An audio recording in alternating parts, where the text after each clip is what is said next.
Entonces, uno de los primeros que hay que recordar para los que fueron a la clase de anatomía es este criterio. ¿Cuánto mide la válvula aórtica? Miren, 3,5 a 4 centímetros cuadrados. Ajá. Es bastante grande. Sí. Estamos hablando que esta cosita del pulgar, 2,5, es un poquito más. Y otro detallito que quiero que miren acá, por favor, es el número de ¿cómo se llama? De valvas que tiene. Son 3, ¿ya? Son 3 las valvas. Ah, y esto lo saqué de una revista. Estaba yo investigando sobre estenosis aórtica y me fui a la referencia. Y en la referencia me aparece esta revista. Y gracias también a un alumno conseguí hackear la revista. O sea, en SC creo que se hackean la revista y ahí traje la revista entera. Miren lo didáctico de este artículo, de esta foto. Esto es una válvula estenosada, ¿la ven? Pero abierta. ¿Qué diferente a la válvula normal? Miren. Esto es una válvula, fíjense acá el puntito de las 3 valvas completamente cerradas. Acá no. Y miren acá un detallito, esto está engrosado. Aquí va a haber engrosamiento en las valvas. Yo lo que quiero que aquí aprendan ustedes cuando vamos a nosotros a considerar que esto es grave. 1,2 centímetros, o sea, de 3,5 a 4 normal, 1 centímetro cuadrado patológico. En la mitral, recuerdan, en la estenosis mitral también era 1, ¿no? Sí. Era 1, 1,5 y 2,5. Entonces, otro detalle. La sangre, acá. Esta imagen la saqué de Lecturio. Miren, sobran las palabras aquí para hablar de estenosis. Esta es la aurícula izquierda, ventrículo izquierdo, y aquí tengo la aorta. Pero miren acá el detalle. Acá, fíjense que con esto les van a sobrar las palabras. Este es el anillo de la válvula mitral.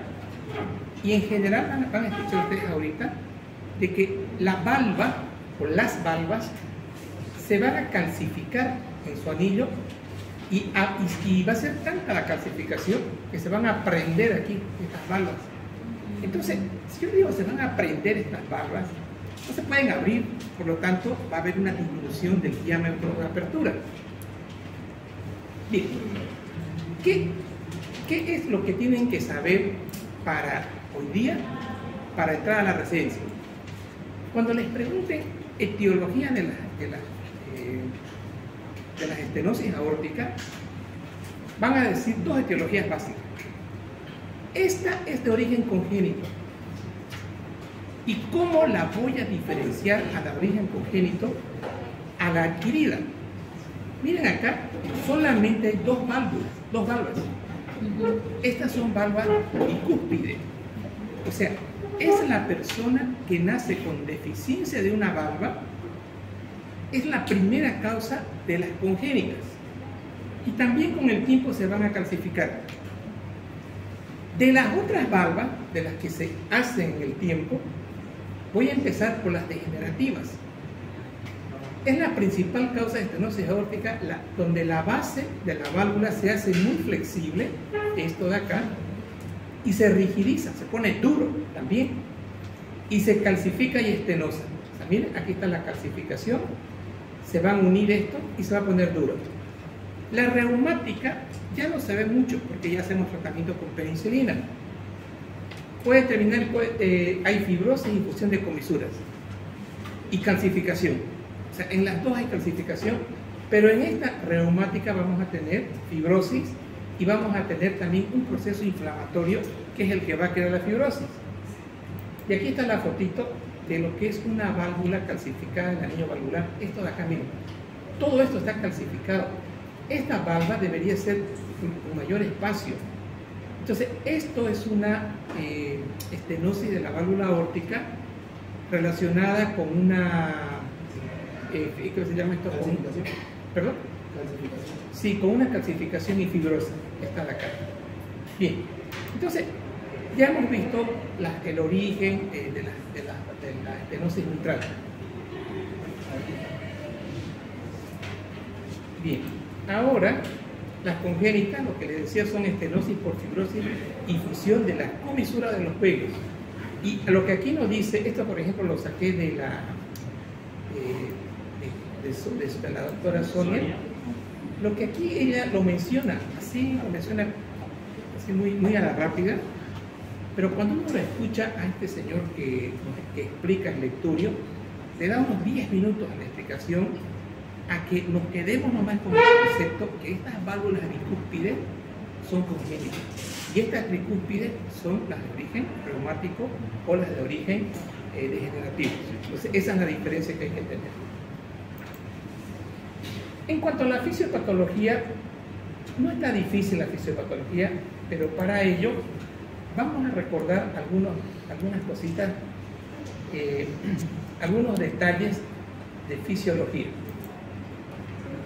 Acá nosotros tenemos la sístole auricular, todo esto es diástole. Acá tengo el cierre de la válvula mitral, primer ruido. Acá tengo, esto es apertura de la válvula mitral, acá, cierre de la válvula mitral acá, y vamos a iniciar la sístole. Entonces aquí se cierra la mitral y acá empieza a contraerse el ventrículo. Cuando llega a 80, en condición fisiológica, esa es la presión dentro de la aorta, se va a abrir esta válvula y vamos a tener la fase de eyección. Y luego tenemos acá la fase de relajación isovolumétrica. Todo esto va a corresponder a la sístole. Y aquí en la fase de relajación isovolumétrica vamos a terminar con el cierre de la válvula aórtica. Segundo ruido. Ahora, ¿qué caracteriza a esta estenosis desde el punto de vista fisiopatológico? Aquí yo tengo dos cuadros. Este es el cuadro que ustedes aprendieron en fisiología. Esto lo saqué del libro de fisiología. En fisiología ustedes han aprendido apertura, aquí tengo de la válvula mitral, inicio de la diástole. Y miren este detallito que se los he venido repitiendo desde cuando veíamos choque cardiogénico. Fíjense que esta línea está al ras prácticamente de esta axila. O sea, se va llenando el ventrículo izquierdo y al final de la diástole yo tengo un 120 aproximadamente ml de volumen de diástole. Y otra de las cosas que les he repetido permanentemente, ¿cuánto de presión yo tengo en el ventrículo izquierdo al final de la diástole? Es hasta 8-7 milímetros de mercurio al final de la diástole. Entonces, primer recordatorio. Durante la diástole tengo presiones bajísimas en el ventrículo izquierdo. Acá tengo ahora, y tengo un volumen de fin de diástole de 120. Ahora, ¿qué tengo acá? Aquí tengo un volumen telediastólico de 120. Aquí se va a cerrar la mitral porque ya terminó la diástole.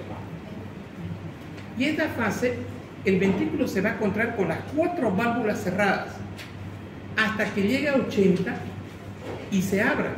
Y aquí en 80 se va a abrir, aquí ya lo traducen como periodo de expulsión, periodo de eyección, que van a salir 70 ml de estos 120. Salen 70 ml y aquí se cierra la válvula aórtica. Entonces, todo esto corresponde a la sístole. Y acá también tengo la sístole en su fase de relajación isovolumétrica. Guyton agarra acá y fíjense estos puntitos los pone de negro para decir cierre de la válvula mitral, apertura de la válvula aórtica, está en un círculo en blanco, y cierre de la válvula aórtica. Entonces aquí tengo el primer ruido y el segundo ruido. ¿Cuánto de sangre sale de estos 120? 70. Y miren, otra vez terminamos con 50. ¿Qué está pasando con la estenosis mitral? Miren ustedes, la presión de fin de diástole ya no está pegadita, ¿no ven? Ya no está pegadita a esta línea. Está más o menos en 18, 20. O sea, por la estenosis, durante esta fase de llenado, la presión va a estar alta. Acá se va a cerrar la válvula mitral y vamos a empezar con la fase de eyección. Hasta acá, parecidas las presiones. Esta y esta parecidas. Pero miren en qué se diferencia. Acá nosotros teníamos un tope de presión dentro del ventrículo de 120. Es tanta la estenosis que hay dentro del ventrículo izquierdo, de la aorta, que miren, esta presión va a llegar a 180. Entonces se tiene que hacer tanta presión para poder sacar esos 70 ml que estábamos aquí en la fase de inyección. Al comienzo, en los primeros años, sí se pueden sacar los 70 ml, pero ¿a costa de qué? De la hipertensión. Entonces, acá vemos nosotros, esta es la aorta.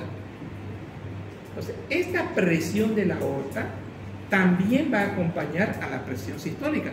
Por eso es que los pacientes con estenosis aórtica son hipertensos. Acá tengo volumen de fin de diástole, miren, esto es mi normal, es más de 120. Esta mi presión de apertura, esto lo saqué del lecturio, es más de 80 acá. Y miren que más cortito el periodo de inyección. Fíjense, todo esto es mi fisiológico, esto es mi patológico. Aquí yo tenía 120 y aquí tengo 180. Entonces, primera conclusión, al final de la diástole, la presión dentro de la cavidad ventricular va a ser muy elevada, 20. Y la presión durante la sístole, para vencer la resistencia de la aorta, va a ser superior a 80. Bien.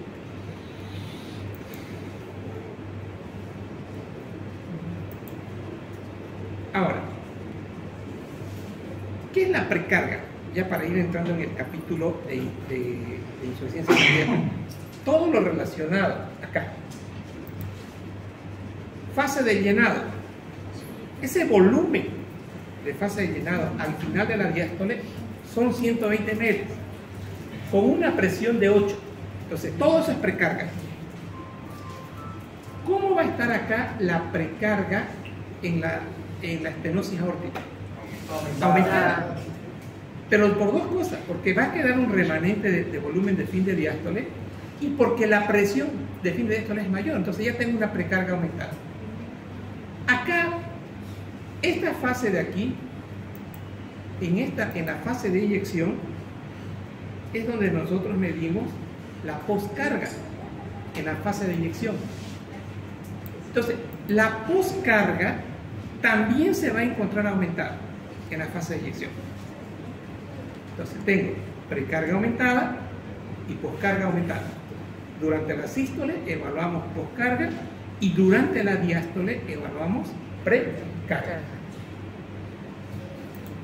Bien, acá creo que lo hice unas 4 veces yo este dibujo.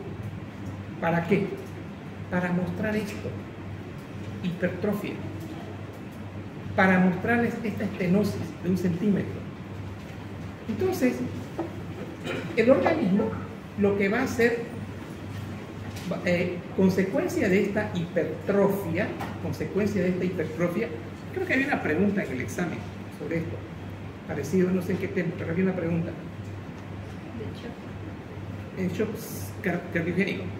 ¿Por qué en el shock cardiogénico sube la presión de fin de diástole? Todo lo que ustedes escuchen, hipertrofia, esto lo tienen que relacionar con esto, con distensibilidad. Infarto agudo de miocardio al final causa lesión del miocardio, lo vuelve duro, falta de elasticidad. Y aquí habíamos dicho que había un volumen de fin de diástole aumentado. Entonces, estos dos mecanismos son los que van a hacer que este ventrículo izquierdo se engruese, se vuelva hipertrófico. Pero, ¿para qué se lleva a cabo la hipertrofia? Resulta que es tanta la presión que yo voy a tener acá, que esta presión va a comprimir estos vasos supraendocárdicos y va a causar isquemia. Eso en condición fisiopatológica. Gracias a la hipertrofia,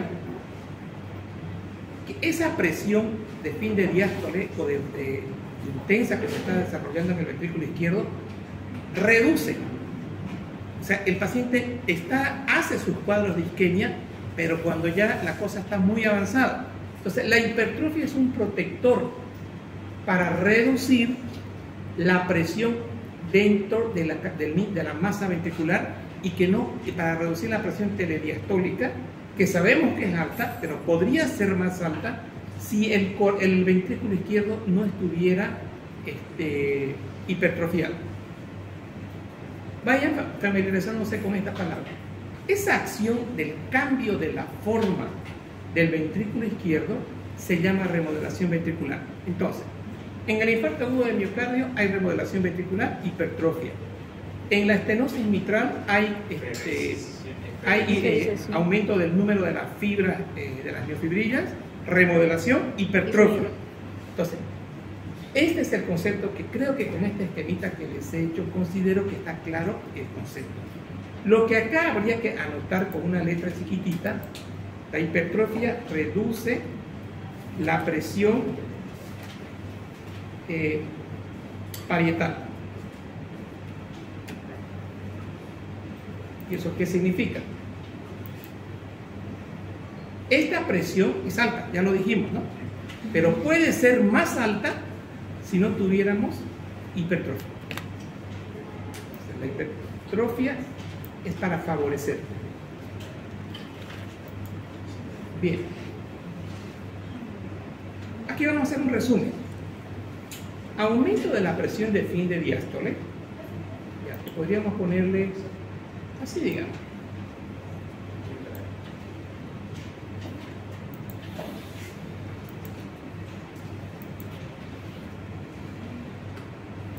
Entonces tengo aumento de volumen y tengo aumento de la presión de fin de diástole. Este aumento de la presión de fin de diástole, ¿a qué es causado? Ya dijimos, por la rigidez, por la disminución de la elasticidad del ventrículo izquierdo. Este aumento me va a llevar a la hipertrofia del ventrículo izquierdo y este lleva a compensar el gasto cardíaco. Es decir, por años, gracias a la hipertrofia, se va a compensar el gasto cardíaco. Esto por años. Y miren este detallito que aquí les anoté. Aquí les puse un detalle.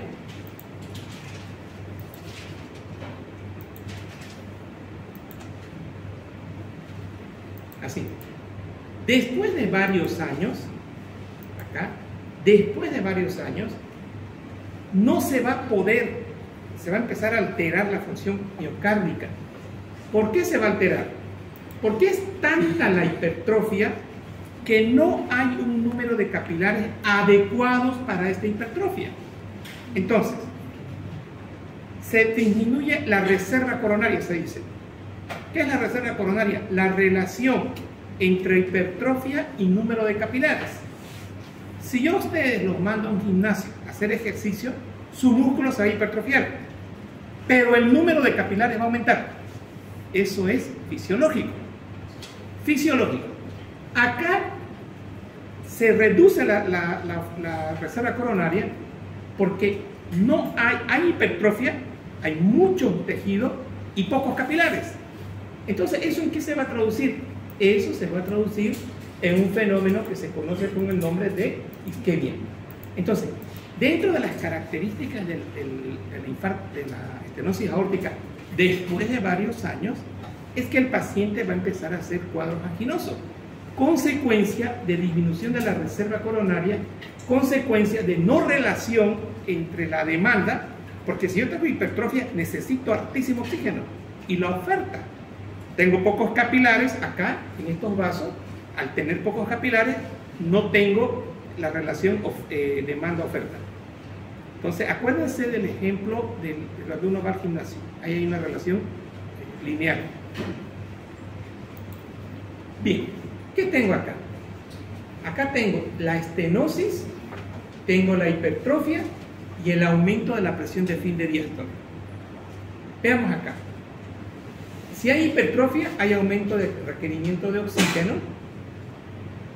Y aquí vamos a poner, falta para que esto quede claro, ¿qué pondría? alteración de la relación oferta barra demanda de oxígeno. Entonces, lamentablemente eso va a ser lo malo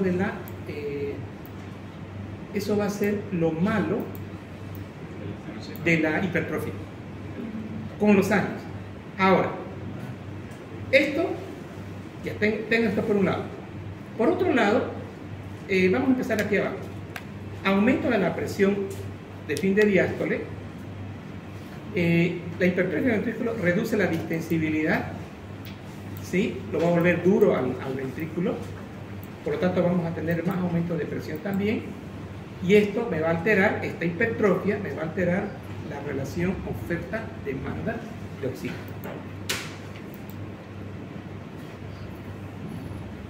¿En qué parte del ciclo cardíaco se encuentra alterado? ¿En qué parte está la fisiopatología? ¿Sístole o diástole? Sístole. No. Ah, sí. En sístole. Correcto, es en sístole.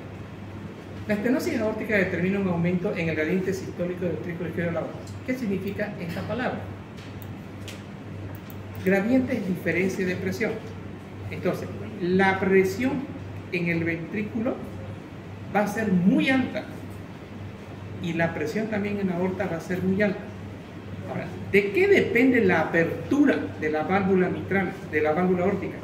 Del gradiente de presión. Entonces, aquí les mostré hace rato un dibujito. Acá.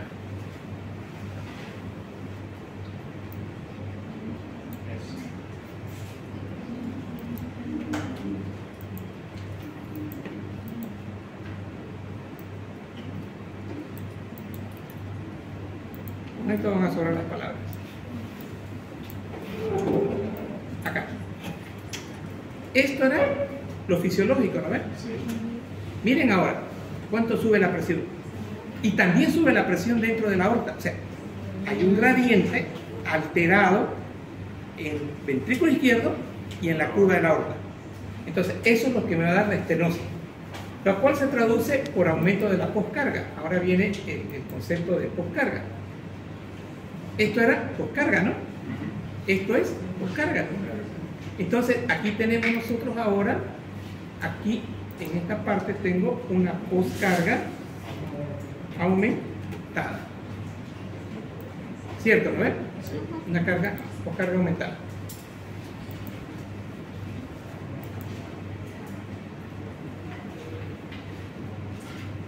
La sobrecarga de presión lleva a la remodelación ventricular con hipertrofia concéntrica del mismo, para disminuir la tensión de la pared, lo que ya les expliqué.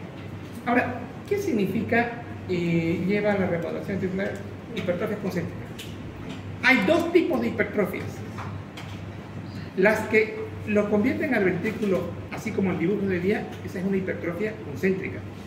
Y hay otra hipertrofia que se llama excéntrica, donde las cavidades ventriculares se estiran, se vuelven una esfera. El equivalente a lo siguiente: agarren una palta, córtenla en sentido axial, saquen la semilla, y eso es hipertrofia concéntrica. Saquen el fruto, la palta misma, y queda la cascarita, ¿no es? Eso es excéntrico. Entonces, la hipertrofia concéntrica es aumento del grosor de la pared ventricular, y la excéntrica es como un papel el grosor. ¿Ya? Entonces, aumento de la poscarga, aumento del gradiente.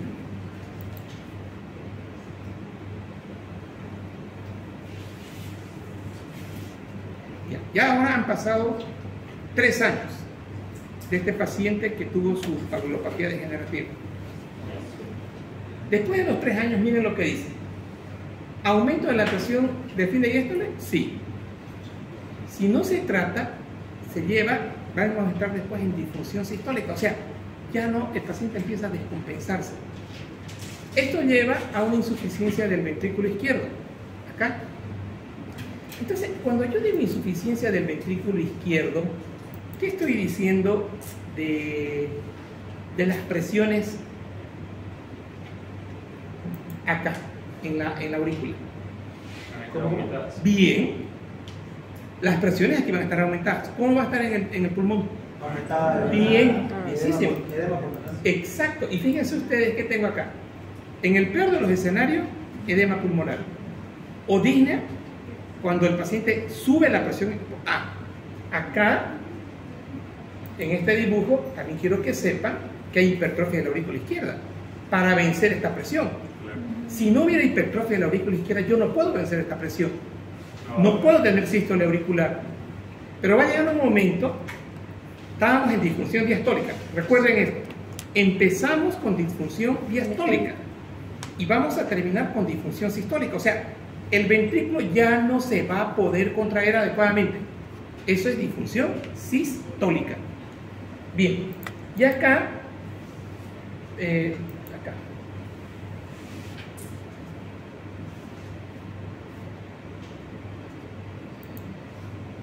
bueno, teníamos entonces la disminución del volumen sistólico, tenemos el aumento de la presión en la aurícula izquierda, si supera los 18 estertores crepitantes, eso me va a dar ortopnea y disnea, y si supera más de eso, ese valor de seguridad que nos traía Guyton de 28, hacemos edema agudo de pulmón. Bueno, y les comento que este paciente que les digo de la estenosis, que era un amigo, estaba perfecto. Hizo COVID y me dice después del COVID, ¿por qué mis piernas se hinchan? Así, en 15 días hizo la descompensación sistólica. Él nunca tenía las piernas hinchadas. Me canso para andar. Entonces, puede ser de la noche a la mañana si ha habido un factor agravante infeccioso. Doctor, dígame. dijo primero que había disfunción diastólica y Sí. luego sistólica. Sí. Diastólica, por favor, rigidez. Sistólica, ya va cambiando la hipertrofia concéntrica y se va haciendo excéntrica. Ya el volumen sistólico va cayendo.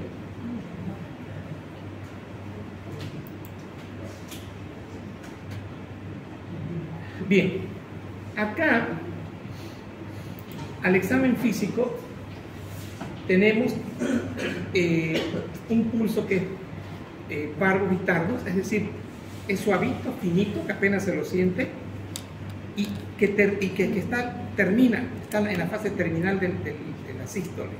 Es suavito el pulso. Ahí va a haber un desdoblamiento del segundo ruido. Esto es lo que quiero que aprendan. Va a ser un soplo que se llama en crescendo. ¿Cómo es eso?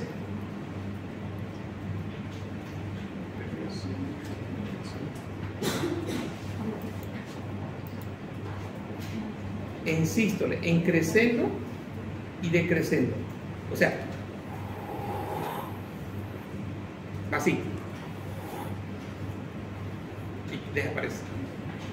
Entonces, por eso también es el pulso parvus y tardus, porque es tardío, es suave.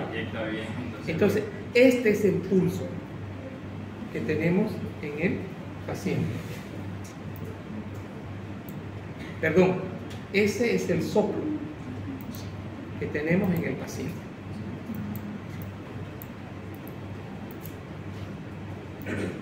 Entonces, aquí yo lo único que he hecho ha sido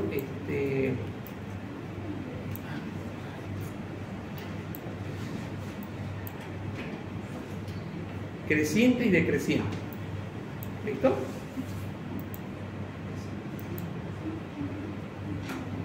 ¿Qué es lo principal cuando estamos sospechando de alguna valvulopatía? Pedir una ecografía para evaluar lesión valvular, para evaluar gradiente de presión, para evaluar tamaño del diámetro de la aorta y para evaluar fracción de eyección para ver si está en una fase sistólica o si está en una fase diastólica.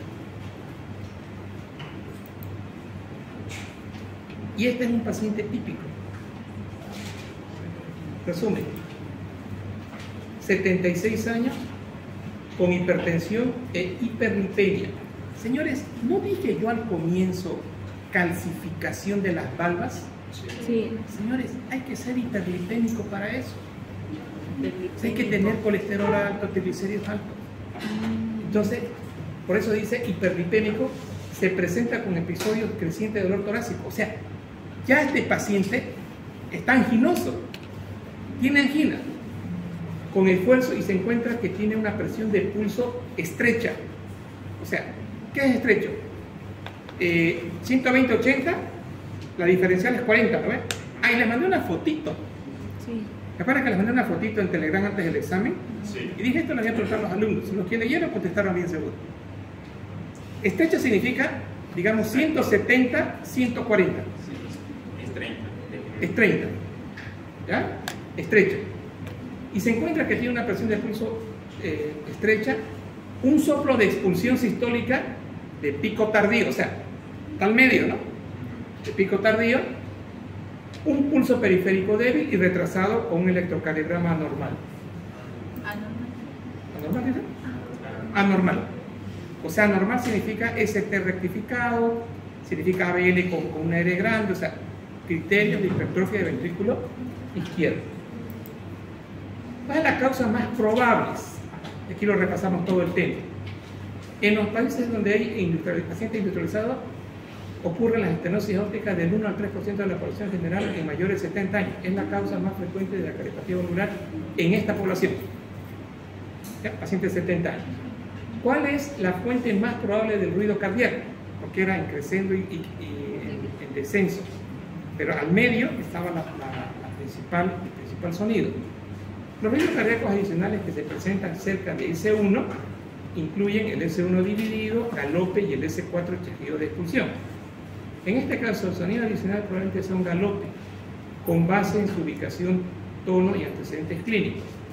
A menudo ocurre un S4, y vamos a ver eso en semiología. También tiene que esperarse un chasquido de expulsión en el caso de estenosis aórtica, pero este ruido se aprecia sobre todo en la base del corazón. Aquí nos quedamos con que es un soplo que sube progresivamente, al medio está la parte más fuerte y luego decrece. Nada más.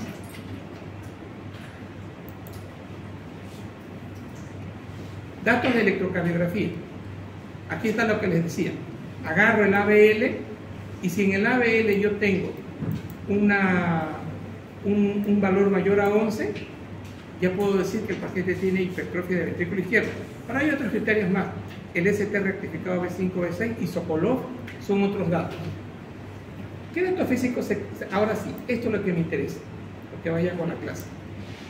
¿Qué datos físicos se correlacionan con la gravedad de la estenosis? ¿Cuáles son? Miren esta palabrita. Esta quiero que se agarre. Predice. Predice. O sea, ¿cómo yo puedo decirle a mi paciente que se nos viene esto? Eso es predecir, ¿no? Adivinar antes. Una mayor gravedad de la estenosis aórtica incluye en la presión de pulso estrecho. Ya, tomo el pulso, tomo la presión de pulso. Primero, presión de pulso. Y está pegadita la sístole y la diástole. El estrecho, 1. Esto me está evaluando mucha estenosis. Incluye presión de pulso estrecho. Pulso parvus y taurus. O sea, tomo el pulso lento y apenas y débil. Segundo criterio de estenosis grave. Retraso en el pulso brachiorradial. Componente aórtico disminuido e inaudible del segundo ruido. Bueno, ya, esto es para el residente, digamos. Soplo sistólico, esto. Soplo sistólico en pico tardío. Conforme al grado de la estenosis empeora, el soplo llega al máximo de forma progresiva.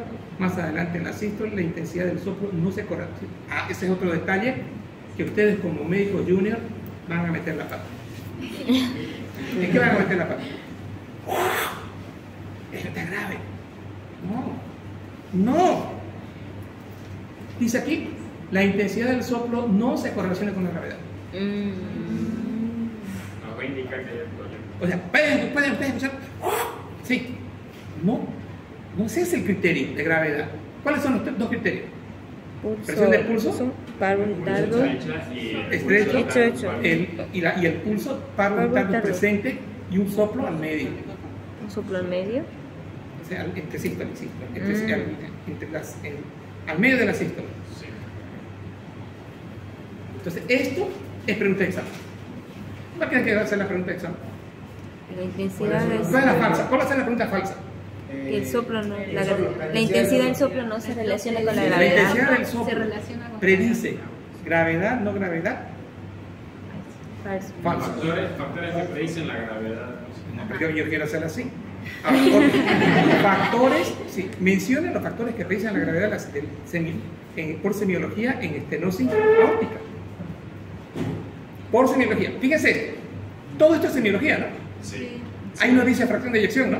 Fracción de eyección es ecocardio. Por semiología. Bueno, hasta les dicen cómo hago el examen. ¿Cuál es la causa más probable de estenosis aórtica en este caso? Acá. ¿Dónde está? Aquí está, miren. Aterosclerosis, cuya causa subyacente es la estenosis aórtica en pacientes. Esto, por eso, para que haya calcificación, necesito tener arteriosclerosis. Necesito ser dislipidémico. Otra causa comprenden la enfermedad congénita. Aquí está. Fíjense cómo este autor, por ejemplo, lo menciona por acá, donde dice en congénitos la válvula bicúspide, pero no le da la importancia que le hemos dado nosotros para ubicarla para un examen. Bicúspide es la principal causa congénita. De 70 años, reumática o degenerativa, que eso está relacionado con dislipidemia. Si el paciente de este caso fuera de 46 años en lugar de 76, ¿cuál sería la causa más probable? El trastorno de las válvulas está compuesto por 2 válvulas en lugar de 3, afecta al 1 o 2% de la población general. Congénita. Ya. Pero aquí estaríamos la congénita. O sea, un congénito no va a llegar a los 76, ¿no? Sí. No va a llegar a los 76. Por ese lado también.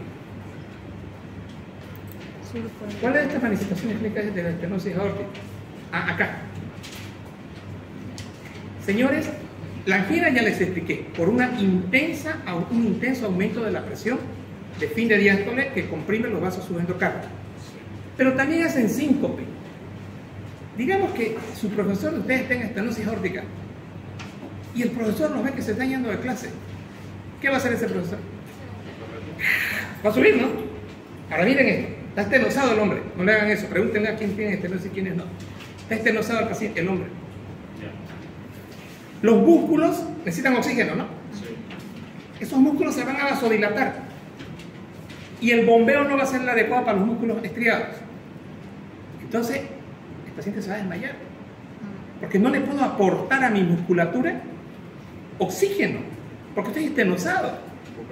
Entonces, hay una hipoperfusión a consecuencia de la estenosis. Entonces, estos pacientes, ¿cuándo es el síncope? ¿Cuándo van a hacer síncope? Lo que tenemos que preguntarle, ¿usted estaba caminando y aceleró el paso o estaba en otras cosas que le exigió hacer más gasto? Sí. Entonces, la estenosis no acompaña las necesidades también periféricas. Resumen, la estenosis con hipertrofia no nos da angina porque la reserva coronal está disminuida y también nos va a dar síncope porque no le puedo proporcionar el oxígeno adecuado a esa demanda del músculo, porque se va a generar una vasodilatación. Los síntomas suelen desarrollarse en este orden cuando no se trata, miren, ahora miren esto, otro criterio, cuando no se trata 5 años en estenosis graves. De 2 a 5 años. Relacionada con angina, si el paciente tiene estenosis y angina, 3 años de vida. Y aquellos con síncope, 2 años. Este paciente, lamentablemente, no hizo esto directo. El COVID parece que ha hecho una carditis porque el COVID lo deterioró al paciente. Fue rapidísimo. ¿Cuál es estos mecanismos de dolor torácico como los pacientes de estenosis aórtica? Hipertensión ventricular compensatoria como un medio de mantener el gasto cardíaco. Esto conduce a la disminución de la elasticidad de la disfunción diastólica. A la larga, el miocardio con hipertrofia es incapaz de cumplir, ¿qué está? Miren, a la larga, el miocardio con hipertrofia es incapaz de cumplir con las demandas de oxígeno, es lo que les decía. Hay una reserva coronaria disminuida. ¿Cómo debe vigilarse a los pacientes con estenosis aórtica y asintomática? Los pacientes con estenosis aórtica asintomática y función cardíaca conservada deben vigilarse ecocardiografía cada 5 años para la enfermedad leve, cada 3 años para la enfermedad moderada y cada año para la enfermedad grave. Este paciente solo tenía 2 ecocardios. O sea, se perdía, me hacía veces en consulta en el pasillo del hospital. O sea, nunca lo tomó en serio. Hablé con un colega que es más meticuloso en escribir y ahí tenía, mire doctor, yo le dije, haga esto. ¿Cuál era esto? Ir al cirujano cardiovascular para ya plantear válvula. Sí, apertura de la válvula, ¿no? Tratamiento, esto sería. Reemplazo de la válvula aórtica. Opciones, incluye reemplazo de la válvula aórtica convencional, con una válvula mecánica o bioprotésica, o esto es lo que está ahora de moda. Eso van a hacer ustedes mañana cuando egresen. Ustedes se van a ir a Chile, a la Argentina, a Brasil, y van a aprender a poner estas válvulas. Van a hacer cateterismo. Acá van a ver 5. Y su facturita va a ser de $10.000, nada más. A ustedes, 10.000, ustedes. El paciente va a pagar 70.000. ¿Quiénes tienen acceso a esto? Los seguros médicos. Para el ministro que está acá, ministro de 10 años, en el Brasil, todos estos procedimientos que en forma privada, que aquí valen $50.000, $40.000, allá son gratuitos. ¿Saben por qué?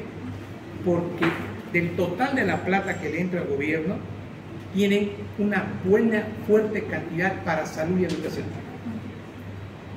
¿Qué me he enterado en el Brasil? A los que van acompañantes de la familia, desayuno, almuerzo y cena. A los ayudan a los acompañantes. O sea, es un país que realmente piensa en el ciudadano, pero eso es poniendo platita. Entonces, el que va a ser aquí ministro, robe poco, como dijo el alcalde actual, robe poco y dé más a salud y educación. ¿Listo? Para el ministro, a sus compañeros, anótenlos, sáquenle fotos y béquelos a todos. Mándelos al Brasil, mándelos a Chile, mándelos a la Argentina, a que se especialicen. ¿Chile, doctor? Es buenísimo. Pero es caro. Chile es carísimo, es como Estados Unidos. Pero es muy buena la salud. Bueno, ya saben estenosis. Sobre el examen. Creo que escribí la fecha cuando estaba con migraña ayer. Comí Por eso empanada de queso. sí, creo que sí. ¿Por qué?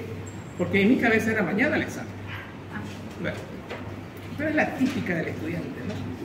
La típica, que mi mamá no vino, que el profesor fulano no está, yo ya la conozco. Entonces, el lunes van a dar, este lunes van a dar el segundo parcial. Segundo parcial. Primer parcial. Este lunes van a dar el primer parcial. Y el viernes, viernes a las 11 de la noche, van a dar el último parcialito para entrar al gran parcial. Sí. Hubo una alumna o alumno que escribió de una manera que me dolió. Oiga, me dolió porque le dio tan poca importancia al examen. Y ahí le contesté, ellos se van a fijar los chats. Es muy importante los parcialitos porque los estoy preparando. Hablando como que fuera algo Michi. No. Señores, ese puede ser su salvoconducto para irse del país, para pasar a cuarto año. Por favor, tómenlo en serio. Los estoy preparando para que den un buen parcial. O sea, no lo tomen así como algo. No, eso tiene validez. ¿O quieren que lo haga valer 90 puntos ese examen? Y 10 puntos los parciales. Entonces, por favor, reflexionen. Entonces, anote, viernes a las 11 de la noche. Vía online. ¿Por qué a las 11? Porque hay un alumno que está pasando clases hasta las 10, que va a llegar a su casa. Es el típico alumno que le va a poner 500 cosas. A las 9:15. No, a las 11. 10 minutos en su vida, no me voy a quitar más. Bien, El examen van a dar en su grupo, el parcial. Va a ser escrito, ¿no? Va a ser escrito. Pensaba, creo que lo voy a hacer en dos modalidades, online y escrito. Puede ser, si me alcanza el tiempo, los dos. Online aquí, luego le voy a pasar un escrito. ¿Listo? Online y escrito, ¿no? El primer parcial. Sí, Puedo poner que pueda haber escrito y online. sí. Escrito y online. Y presencial. La ponderación va a ser 15, ¿no? ¿En primera versión? No 20. 20. 20. Examen. Bueno. ¿Están preparados ya, no? Ya. Nos falta estábamos revisando más edema de pulmón, porque lo vimos así como que de corrido en algunos videos, estamos revisando los videos Pero ya, claro. de edema de pulmón más que todo. ¿Tienen problemas con edema de pulmón? Bueno, yo sí tuve. Yo sí. Mejor diría yo dolor. No, dolor está Dolor y migraña. Ah, eso también, migraña y... ¿Eh? Podríamos hacer una clase de tratamientación en jueves de dolor y migraña. Edema de pulmón. ¿No lo entiende? ¿No está grabado el tema? Está, Está pero... grabado. ¿Tiene ajá, práctico de eso? No, no. no. De migraña. De edema no nos dio. Pero de todas formas una retroalimentación. Creo que de migraña tenemos. De migraña, tenemos de migraña. Y de dolor, igual. No, solo Bueno, migraña. me comprometo. A ver, vamos a hacer lo siguiente. En dolor y en migraña me comprometo a hacer las preguntas del práctico que les digo. ¿Estamos? Sí. Ya, mi compromiso. Listo. Pueden retirarse.